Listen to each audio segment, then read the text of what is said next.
Good morning everyone. This is Rabia. Welcome to my YouTube channel. Today we are beginning with the new chapter Earth Changing Earth. Last में हमने chapter किया था inside our earth, but अब हम chapter कर रहे हैं are changing earth. Clear. सबसे पहले चेंज के नेम से ही आपको क्लियर हो जाता है. इन दिनों हमने कोरोना में कितना चेंज देखा. एक बहुत बड़ा चेंज है हमारी लाइफ का, जो आने वाले टाइम में हिस्ट्री में लिखा भी जाएगा. हम लोगों ने कभी एक्सपेक्ट ही नहीं किया था कि इतना बड़ा चेंज हमें देखने को मिलेगा कोरोना ने. ठीक है, हम लोग सब ऑनलाइन स्टडीज़ करेंगे. बिल्कुल अभी चेंज फॉर अस. क्लियर. तो चेंज हर जगह में चेंज है. रोड्स में चेंज है. कोई भी चीज़ कभी एक सी नहीं रहती, चेंज होता है. Roads change, building change, mountains change, हर चीज़ में आपको चेंज देखने को मिलता है. क्लियर. तो उसी तरह हम अपने चैप्टर पे आ रहे हैं. Come into chapter. चेंज किस में चेंज? अर्थ में change. Now I am standing on the earth. मैं आपको कहूँगी कि मैं अर्थ के ऊपर खड़ी हूँ. अभी ये शेक हो रही है, मूवमेंट हो रही है, तो आप लोग बिलीव ही नहीं करोगे कि ma'am is kidding with us, है ना. तो हर चीज़ में चेंज है. तो इसी तरह अर्थ में भी चेंज है. पर जो अर्थ वाला चेंज है वो चेंज बहुत ज़्यादा स्लो, फ्यू मिलीमीटर्स ईच. कुछ सालों में सिर्फ इतना ही मूवमेंट होता है और बहुत ही स्लो मूवमेंट होता है. क्लियर. तो इस तरह अब हम बात करेंगे. सबसे पहले what we are going to study in this chapter. In this chapter we will understand lithospheric plates, endogenic and exogenic forces, volcano eruption, earthquake, and major landforms, work of ice, work of river, work of wind, work of sea waves. ये सब कुछ हम इस chapter के अंदर पढ़ेंगे. हमारा जो फर्स्ट थीम है वो है लिथोस्फेरिक प्लेट्स.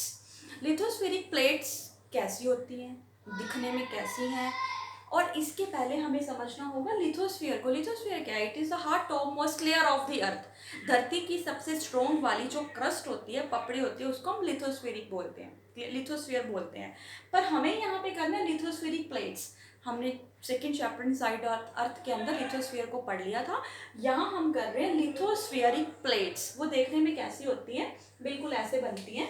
ठीक है, मैं दोबारा आपको बना के दिखा देती हूँ. Let's suppose lithosphere. ओके.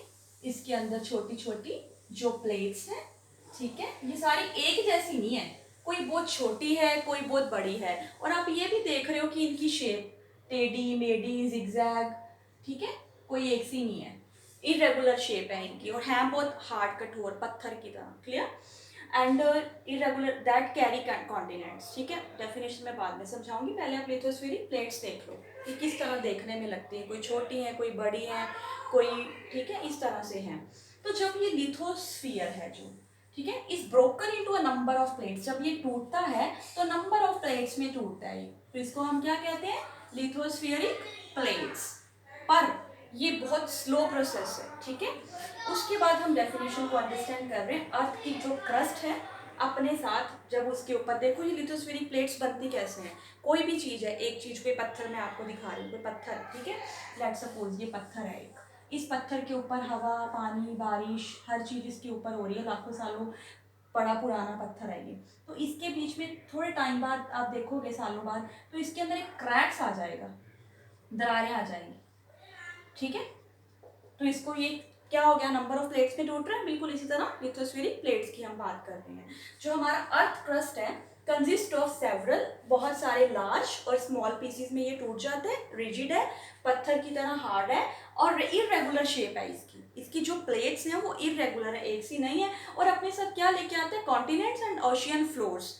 अब आप कहोगे कॉन्टिनेंट्स, क्रस्ट की होते हैं दो, एक कॉन्टिनेंटल क्रस्ट एंड दो पार्ट्स में डिवाइड करते हैं, और एक ओशियन फ्लोर्स. देखो ओशियन, कॉन्टिनेंटल तो होगी ये सिंपल फ्लोर है ये, ठीक है, कॉन्टिनेंटल क्रस्ट हो गया सिंपल. और ये उसके ऊपर ओशियन. ओशियन फ्लोर का मतलब यहाँ पे तो ये पानी है सारा, पर पानी के नीचे भी एक फ्लोर है. ठीक है, वो अपने साथ ये कैरी करके लेके आती है. अब हम बात कर रहे हैं लिथोस्फेरिक की. जो ये प्लेट्स वाला जो काम हो रहा है, ठीक है, ये प्रोसेस जो हो रहा है अर्थ के अंदर, ये बहुत स्लो मोशन में है. बहुत स्लो होता है. कितना? Few millimetres. Clear. Few millimetres में होता है. अब हम बात कर रहे हैं ये क्यों होता है, अर्थ के अंदर मूवमेंट क्यों होती है. जब मोल्टन मैग्मा अर्थ के अंदर एकदम से, देखो जो मोल्टन मैग्मा होता है वो बहुत ज़्यादा हीट छोड़ता है, बहुत गर्म होता है. ठीक है.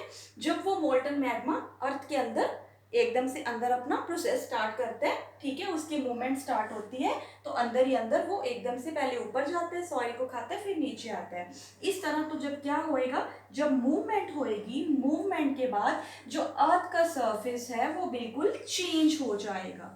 क्लियर? जो मोल्टन मैग्मा धरती के अंदर, अर्थ के अंदर मूवमेंट कर रहा है, जब उसने मूवमेंट की उसके बाद क्या हो गया, अर्थ के अंदर चेंज हो गया। और ये चेंज कैसे हुआ, चेंज करने के लिए हमें क्या लगाने पड़ेंगे, चेंज करने के लिए हमें फोर्सेस लगाने पड़ेंगे, two forces, one is endogenic forces, other one is exogenic forces. Clear? इनको हमने दो डिवीजन में डिवाइड कर रखा है। सबसे पहले बात करेंगे हम एंडोजेनिक फोर्सेस। एंडोजेनिक फोर्सेस कौन से होते हैं? एंडोजेनिक फोर्सेस को कहते हैं हम इनसाइड द अर्थ और एक्सोजेनिक फोर्सेस को कहते हैं हम आउटसाइड द अर्थ। क्लियर? सबसे पहले हम समझेंगे endo. Endo means entry point. Theatre में मूवी देखने जाते हैं, लिखा होता है एंट्री पॉइंट, एग्जिट पॉइंट, तो एंडो के नेम से क्लियर है इनसाइड, हम अंदर जा रहे हैं, और एक्सो मीन्स आउटसाइड, एग्जिट पॉइंट, हम बाहर आ रहे हैं। क्लियर?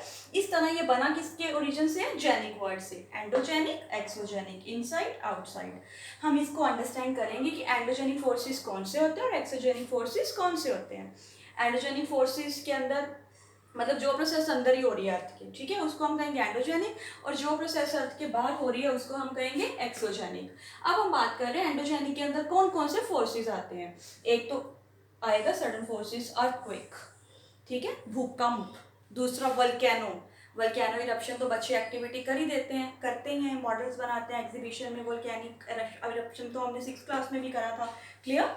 कि ग्लास ले लो, अगर आपको छोटी सी एक्टिविटी भी करके देखनी है, ग्लास लेके उसके अंदर वाटर डाल के, विनेगर डाल दिया, बेकिंग सोडा डाल दिया, और एकदम से वो बाहर की ओर आपको झाग बन के निकल आएगी। बिल्कुल इसी तरह जैसे हम वोल्केनो में देखते हैं नीचे मैग्मा चैम्बर होता है, जब मैग्मा चैम्बर बहुत ज़्यादा हीट छोड़ने लगता है तो वो उसके बाद ऊपर जाता है, पूरा फैल जाता है, अपने रास्ते बनाता है, वेंट बनाता है, और वेंट बनाने के बाद ऊपर जाके उसके अंदर से एशिस, बहुत सारी गैसेस और स्मोक निकलता है। वो किसके थ्रू? क्रेटर के थ्रू। क्रेटर को हम क्या कहते हैं? माउथ। तो इस तरह ये वोल्केनो होता है, ठीक है। जैसे वोल्केनो की एक छोटी सी एग्जांपल दे दे जिसके थ्रू आपको कभी वोल्केनो भूलेगा ही नहीं। वल्केनो इरप्शन, एकदम से हीट, ज्वालामुखी फटना, जैसे भाई बहन लड़ते हैं ना एक दूसरे के साथ, ज्वालामुखी फटता है, बिल्कुल वैसे वल्केनिक इरप्शन है। क्लियर? चलो, उसके बाद हमने अर्थक्वेक को अगली वाली पढ़ते हैं, उसके बाद लैंडस्लाइड्स को पढ़ते हैं। डायस्ट्रॉफिक फोर्सेस के अंदर आपको बिल्डिंग माउंटेन्स के बारे में पढ़ना है, ये हम स्टडी करेंगे। और एक्सोजेनिक के अंदर जो अर्थ के आउटसाइड होते हैं, जैसे इरोशनल हो गया, डेपोजिशनल हो गया, वर्क ऑफ रिवर हो गया, वर्क ऑफ सी वेव्स होगी, ग्लेशियर हो गया, विंड हो गया, इस तरह हम ये सारा करेंगे। अब हम बात करें वल्केनो की। वल्केनो क्या है? वल्केनिक इरप्शन मैंने आपको बता ही दिया था। वल्केनिक इरप्शन जो है, इस तरह हम वल्केनिक इरप्शन को थोड़ी डायग्राम समझते हैं। क्लियर? ये देखो, मैं आपको थोड़ा बहुत बना के दिखा देती हूँ। ये नीचे मैग्मा चैम्बर है। क्लियर?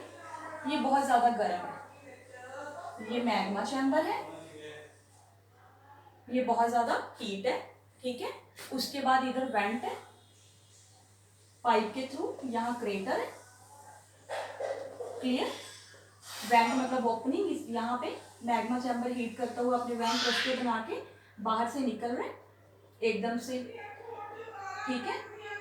ऐश, हीट, स्मोक, गैसेस।